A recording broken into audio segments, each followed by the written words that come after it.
Just some basics about interviewing and interview day in general. So people often ask, boy, I'm going from my hotel or the person whose house I was staying at directly to the airport afterwards. Is it okay to bring your suitcase or bag? And the answer is always yes. Most residency programs are going to expect that you're going to be doing that, and so they'll have a place for you to keep your suitcase or other material. The one question that often comes up is, what should I wear? And the answer is professional attire. Oh, sorry. I'm sorry about that. That's all right.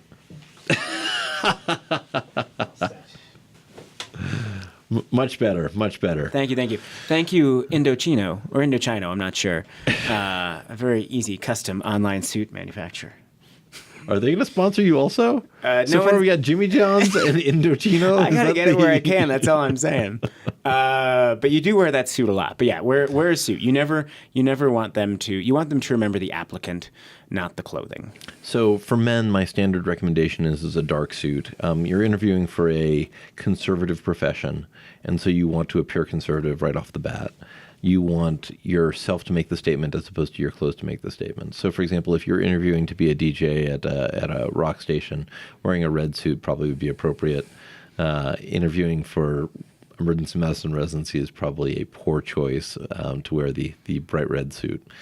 Along the same lines, you probably want to wear conservative shoes. That means no sneakers. Despite Dr. Zuckerman's phenomenal appearance today, probably not jeans. No. Well, I was hoping they wouldn't just waste out. Cut right you there. Can't tell. Oh, you can probably tell. Darn. Okay. Yes. No jeans. And I would recommend wearing comfortable shoes. And the comfortable shoes is not just the idea that you want to be comfortable while you're there, but usually they take you on a tour. And that tour, which I don't know if a tour ever made any difference for me, but they usually show you the ICU, the emergency department. They wander you through the administrative offices. Some people will take you to the library. Again, I don't really know why they do that. They'll show you the cafeteria. It's true. It's interesting, though. You can pick up a lot. So if the resident who's giving the tour, the person who's giving the tour, can't find the library, they obviously don't go to the library. I remember on one of my tours, the emergency resident referred to the inpatient hospital as the killing fields. And their point was, we're very proud of our great EM skills, but the hospital is terrible. That left an impression with me, and they were trying to give a certain impression. It was not what I was looking for. And so I think the tours, the structure of the tours and things is relatively not that useful. You can see ICU beds again and again. And definitely if you graph enthusiasm about the tour on your first interview day versus your 10th interview day, the enthusiasm drops. But I think that, once again, the tours can be opportunities for picking up on things. How is the relationship between the person you're walking with and the nurses they've worked with and the people they've worked with? Do they say hi? How does the physical plant look? Does it look like it's being kept up? And so you could do things like that. I 100% agree. I will say that, especially for emergency medicine, sometimes lack of money does not equal poor training, though. No. And so I didn't want people to get the idea that just because the physical plant is not bright and shiny and new, that the training is going to be necessarily worse or better. Correct. Which I think that we all intrinsically know, but sometimes it's hard to distance yourself from your initial impression of what a place looks like. Yes, well, it's the college rec center effect, right? You have to have the nicest gym and the nicest basketball courts, which has no reflection on the actual classes or the teaching, but that's how they compete. Exactly. I would 100% agree with that. For women, you want to wear a dark suit. That can be a pantsuit. That can be is it a skirt suit? You can tell that my knowledge of women's fashion is pretty poor. Okay. And again, I would say comfortable shoes. At some point of time, you may have to walk across grass, so wearing stiletto heels that then are going to sink into the grass would be a poor choice. What else do you want to bring with you? The standard answer would be that you want to bring some sort of portfolio, and I would have essentially 3 things in the portfolio. One is a pad of paper, the second is a pen, and then the third is copies of my CV or material that I think is important just in case someone asks me about it. I made 1 million copies of my CV and had them at all times. I just found that I ended up with a pile of copies of my CV. Has an applicant ever given you a copy of their CV and you've read it and kept it? So I've had 2 applicants that have handed me stuff that has been valuable. One applicant who the material that I had in my folder when I was interviewing them was all completely wrong. Okay. So good backup. Yeah, exactly. So I said, so, I understand this. And they were like, no, actually, that's not accurate. And I was like, oh, in fact, it looks like I've gotten the wrong folder here. I'm so sorry. And they said, well, here, let me give you this. And it showed me that they were prepared and that they were ready just in case something like this happened. And it was a great segue for them because otherwise it would have been even more awkward. So I know nothing about you. Although, to be honest, I think that my first question immediately after that was, tell me about yourself. It wasn't like I was going off of their CV. The other was a student who had a copy of one of their research papers that was something that we talked about. And they said, I actually have a copy of this. Would you like it? And of course, like any good interviewer, I said, of course, I'd love to see a copy of it. Again, I don't think that it made any difference in terms of this person's application, but it did tell me that the person was prepared. Yeah. The pen and the paper, however, I think are critical. And I think they're critical because, again, you're trying to communicate to programs, I'm interested, I care, I really want to be here. And so taking notes is the easiest way to communicate to someone else that you think that whatever they're saying is important. Now, admittedly, they aren't seeing what you're writing down. So you could be writing down, oh my gosh, this guy is the most boring guy I've ever heard of.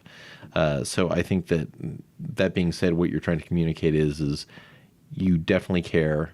And by taking notes, you're communicating that caring attitude. No, I think that definitely helps. And I definitely have found myself there. The same subject material, depending on if I've caffeinated or not caffeinated or slept, can be boring or interesting. And forcing myself to take notes just passively makes myself pay more attention than I would otherwise. So I definitely advise that also. Or just random bits of information. If another interviewee is going to share a ride to the airport with you and you want to be able to write down their phone number real quick, if you want to be able to remember the office that you were just in because you're expected to be there in an hour and a half, little bits and things of writing that down can be really helpful. So a lot of students have asked about using electronic devices like iPads or their phone or something else to take notes on, and my recommendation is not to do that. There's a generational component to this. One is that the people that you're more likely to interview with are more my age than usually students' age, and the initial assumption of people that are my age is suspicion that when you are on an electronic device that you are not doing something that is tied to what you're supposed to be doing. So, for example, if you're on your iPad during rounds, the assumption is, oh, you must be on Facebook. Or the assumption is that if you're typing something into your iPad while you're sitting at an interview, oh, they're responding to some email and they really don't care about being here, which is the exact opposite of the message that you want to transmit over and over and over again. That makes sense. Yeah, agreed. It's just easier to focus on. And at the end of the day, interviews are kind of an old school thing, right? Like we could do all of this via Skype, we could do all of this via instant chat, but the reality is there is something solid and ancient about just sitting down across a table and talking to someone and looking them in the eye, and so bringing a lot of iPads and technology into that sort of ignores that facet to it. It's interesting that you bring that up because that's actually been something that's been discussed as a possible alternative in terms of what it is that people want or what they get from the interview. And one of the flip sides of the discussion is that it's also an opportunity for the program to sell itself. You go there, you see what it's like. They get to give you the dog and pony show about what makes their residency the best. And then they also get to talk to you. But usually the interview is a two-way conversation. It's not just selling yourself. It's also the program trying to sell you on how great that program is. Definitely. My favorite story about that is when I had an interviewer pull out a newspaper article about how wonderful the neighborhood that the hospital was in was, and then insisted I read the whole thing during the interview. And he said, that's okay. Keep reading. Wow, it must have been someone that was really didn't want to talk. I know. I think I was just very popular, and he was trying to convince me that they were popular too. But no, definitely that. And I think it's just like the White House, right? You know, our president can talk to someone on the phone, but the reason why we've designed Washington, D.C. and the White House in that way is to institute a feeling of awe and grandeur and impressment when you visit. And I think programs often try and do that too. They often try and impress that upon the people. And so it's a different experience to go someplace in person. Just going back to what to wear, I do think that there's always a question about jewelry. You want jewelry to be understated. Again, you want to make the statement yourself, not have your jewelry do the same. One of my colleagues makes the statement that you shouldn't wear any bling unless it's your ring, meaning that unless it's like a wedding ring, then you probably shouldn't be wearing it.